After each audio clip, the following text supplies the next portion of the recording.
just the beginning, Saiful. I'll make sure dia akan dapat balasannya setimpal dengan perbuatannya. Jangan lupa saksikan Cinta Kolesterol Sabtu 9 malam hanya di TVS 122 dan TVS Inspire. As Malaysia moves from current conventions to future success. Tune in to the visionary minds shaping our tomorrow.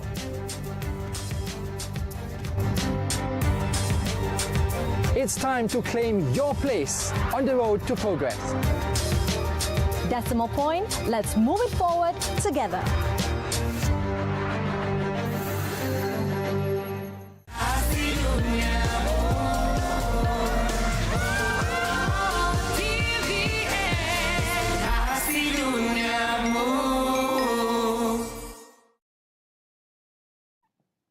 Good evening, you're now with me, Yusuf Shukri for TVS Nightline, and here are the headlines for tonight. A devastating landslide and flooding, my apologies. 13 individuals have been arrested in connection with a deadly Hong Kong fire that claimed 151 lives last week, with the death toll potentially rising as authorities investigate the use of flammable materials like styrofoam panels and non-compliant scaffolding in the building's renovation.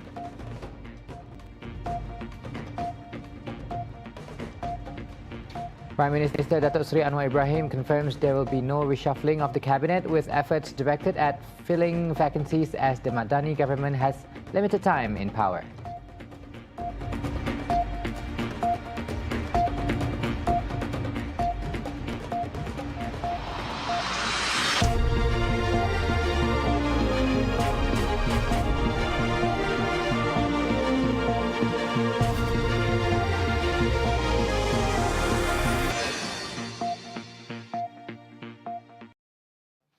Now, Prime Minister Datuk Seri Anwar Ibrahim firmly states that there will be no reshuffling of the cabinet in the near future. He emphasises that the focus will be on filling vacant positions, as the Madani government will only remain in power for about 1.5 years. Perlu mengisi beberapa kekosongan. Tetapi rombakan itu kalau ada masa yang panjang, tapi kabinet ini akan hanya berfungsi 1 tahun lebih, 1 tahun setengah. Jadi saya tidak fikir rombakan besar harus dilakukan. Walaupun saya sedang berenung apakah langkah-langkah yang harus diambil. Tapi mengisi kekosongan itu ada keperluan.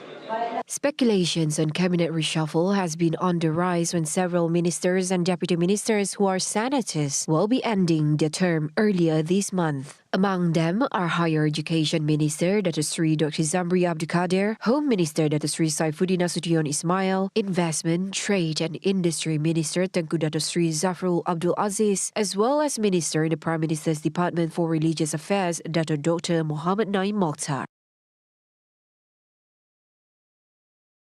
At the same time, Anwar expresses pride on Perodwa's success in manufacturing their own electric vehicle EV, which was fully developed and assembled in Malaysia. Though he was first skeptical due to technological challenges and the lack of skilled workforce, Anwar admits nothing is impossible when a goal is pursued with diligence, discipline and intelligence. This feat proves not only for Perodua but for other national companies to elevate Malaysia's competitiveness internationally in various sectors. Kalau kita ada tekad dan disiplin, keyakinan, kita boleh buktikan bahawa bukan saja Perodua, tapi Malaysia boleh mengangkat martabat dan harakat negara ini. Perodua telah beroperasi selama 32 tahun. Memenuhi mandat dan menarajui aspirasi negara. Dalam bidang perindustrian, teknologi dan kemahiran. Dan kerjasama yang diberikan terutama oleh MITI. With the launch of Perodua's QVE being made a national agenda, Anwar says the affordable vehicle meets the needs of the people and having the potential to stimulate the country's economy.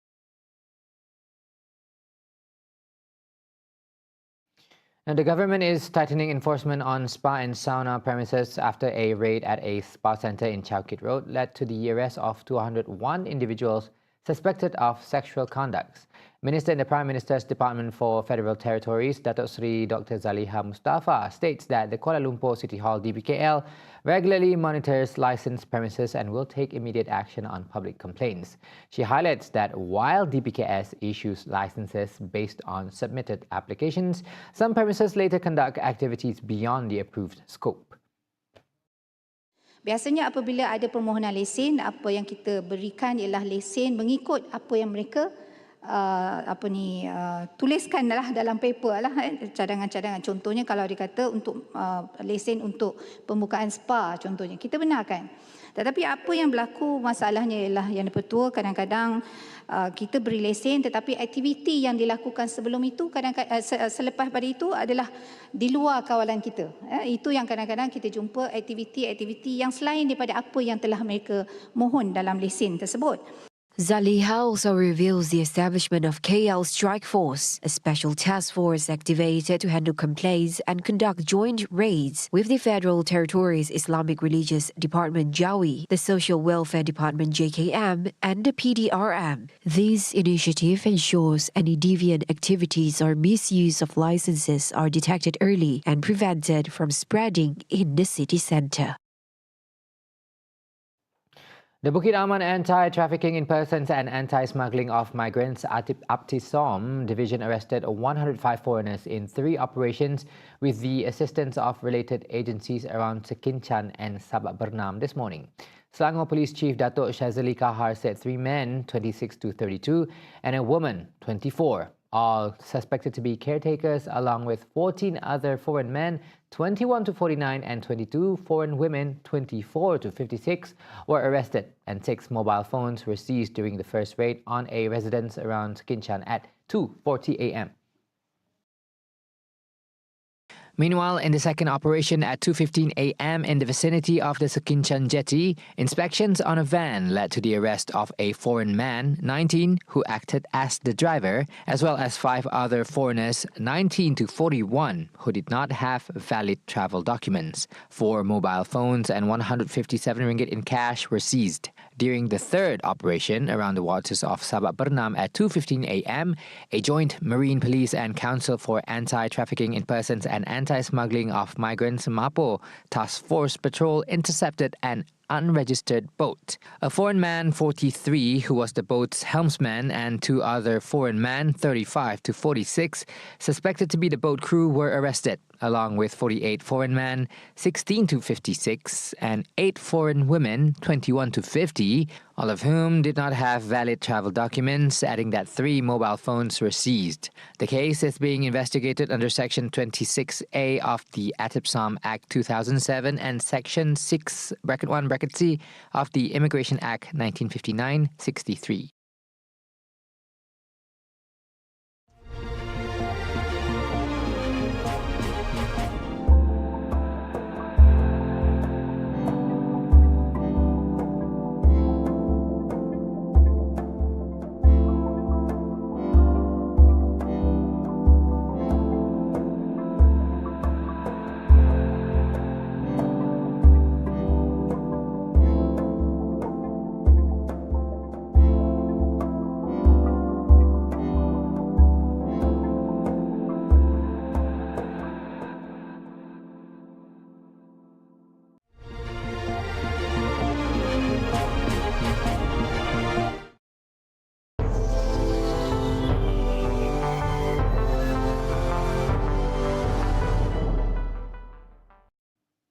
Thirteen people have been arrested in connection with the deadly Hong Kong fire that claimed 151 lives last week, a toll that could continue to rise.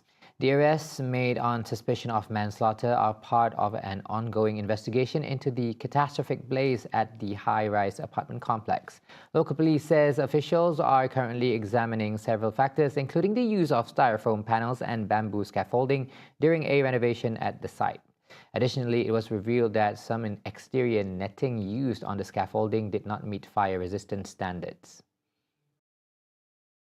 The fire, which ravaged Wang Fu Court in the northern Taipo district, has become the deadliest residential building fire in the world since 1980. Police have searched 5 of the 8 high-rise blocks in the estate. Tragically, some remains have been reduced to ashes, and authorities have stated that some missing individuals may not be recovered. The 13 arrested individuals, aged between 40 and 77, include 12 men and 1 woman. Meanwhile, 3 people were arrested for sedition after distributing flyers demanding government accountability for the fire. Hong Kong security officials defended the sedition arrest, citing concerns about national security threats posed by inaccurate comments online. As investigations continue, officials revealed that 7 of the 20 samples of exterior netting from the site failed to meet fire-resistant standards. The city has been in mourning, with thousands laying flowers and tributes at the site, calling for accountability in the wake of the tragedy. Footage of a horrific landslide and flooding in Indonesia on November 28, 2025, killing over 442 people and 402 people are still missing. Rescue teams struggled to reach isolated areas on the island of Sumatra, and President Prabowo Subianto instructs all hands on deck to help curb the chaos that ensues while ensuring that rescue efforts can be delivered swiftly and effectively. Pratikno, the Minister for Human Development and Cultural Affairs, says their focus at the moment is to relocate victims and deliver medical aid to heavily affected areas. Seluruh kekuatan nasional dikerahkan untuk tahapan tanggap darurat sekarang ini meringankan beban masyarakat. Jadi ini menunjukkan bahwa seluruh KL itu berusaha keras semaksimal mungkin mengerahkan kekuatan yang ada untuk membantu masyarakat. The government has deployed 2 naval vessels from Jakarta to deliver food, water and medical supplies, with the first ship expected to reach Sibolga on Monday. Footage circulating on Indonesian social media shows residents wading through deep floodwaters in search of food, clean water and fuel, underscoring the scale of shortages in remote areas. The floods were triggered by intense monsoon rains, part of a broader weather system affecting Indonesia, Thailand and Sri Lanka, where more than 900 people have died. Back in Sarawak, the Natural Resources and Environment Board (NREB) introduces 2 additional air quality monitoring stations, one in Kanoit and another in Belaga, to expand the coverage of air quality monitoring and strengthen enforcement efforts. Deputy Minister for Urban Planning, Land Administration and Environment, Datuk Len Talif Saleh, states that the Air Pollution Index (API) in Sarawak for the first 10 months of this year has consistently remained within the good and moderate categories. Selain dari 5 stesen yang sedia ada, Lundu, Tebedu, Lubuk Hantu, Bario dan Lawas. Di samping itu, terdapat 12 stesen pemantauan kualiti udara di bawah salian Jabatan Alam Sekitar yang juga beroperasi di Kuching, Semerahan, Sri Aman, Serike, Sibu, Mukah, Kapit, Bintulu, Semelaju, Miri, ILP Miri dan Limbang. Speaking during his winding-up speech at the 19th June session on Monday, he says amendments to the Environmental Quality Act (EQA) 1974 were approved at a meeting of the MA63 Implementation Action Council, chaired by Premier Datuk Patinggi Tan Sri Rahman Johari Tunopeng on September 12. Pemberian kuasa ini adalah bertujuan untuk mengurus buangan terjadual yang menandakan langkah pertama ke arah penyerahan penuh fungsi pengurusan alam sekitar kepada Sarawak. And those were the updates on TVS Nightline. I'm Yusuf Shukri. Thank you for watching. Good night and Assalamualaikum.